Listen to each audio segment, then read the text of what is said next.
आदाब, KP express में आपका स्वागत है। मैं हूं मुस्तफा आदिल। आइए देखते हैं इस वक्त के मुख्य समाचार। पीएम मोदी आज प्रयागराज का करेंगे दौरा। 16 लाख महिलाओं को ट्रांसफर करेंगे 1000 करोड़ रुपए। ओमिक्रॉन का बड़ा खतरा, गुजरात में लगा नाइट कर्फ्यू। मुंबई में 31 दिसंबर तक धारा 144 लगाई गई।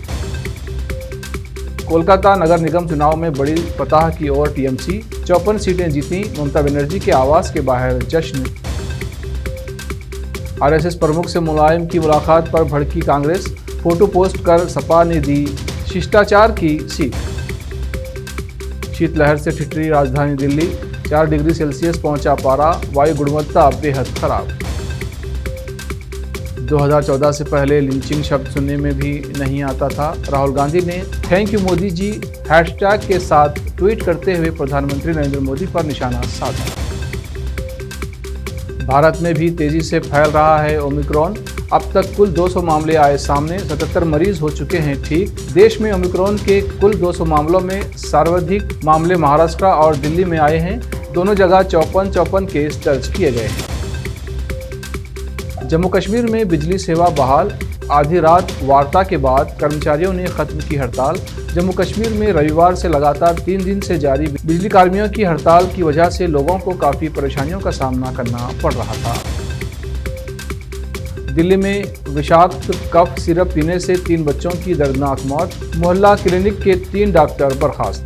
दिल्ली की मुख्य विपक्षी पार्टी बीजेपी और कांग्रेस ने घटना को लेकर मुख्यमंत्री अरविंद केजरीवाल और स्वास्थ्य मंत्री सत्येंद्र जैन से इस्तीफे की मांग की है और 3 बच्चों के पीड़ित परिवारों को मुआवजा देने की मांग की गई है। महाराष्ट्र में शराब बिक्री पर लगी रोक हटाने पर हाईकोर्ट में याचिका दायर। नोएडा प्राधिकरण के खिलाफ ग्रामीणों ने भूख हड़ताल शुरू की। आप और समाजवादी पार्टी ने दिया समर्थन। भारतीय किसान परिषद के नेता सुखवीर पहलवान उर्फ सुखवीर खलीफा ने कहा कि पिछले कुछ महीनों से नोएडा के 81 गांव के निवासी अपनी मांगों को लेकर नोएडा प्राधिकरण के समक्ष अपनी आवाज़ उठा रहे हैं, लेकिन अब तक कुछ नहीं हुआ है। उन्नाव रेप पीड़िता के दुर्घटना मामले में बीजेपी से निष्कासित विधायक कुलदीप सिंह सेंगर बरी। केरल हाईकोर्ट में वैक्सीन सर्टिफिकेट से पीएम मोदी की तस्वीर हटाने संबंधी याचिका खारिज और उसे तुच्छ राजनीति से प्रेरित और प्रचार हित की याचिका बताते हुए याचिकाकर्ता पर 1 लाख रुपए का जुर्माना लगाया गया। चेन्नई में यूट्यूब देखकर पति कर रहा था डिलीवरी, मर गया बच्चा। पत्नी की हालत गंभीर, अस्पताल में कराया गया भर्ती।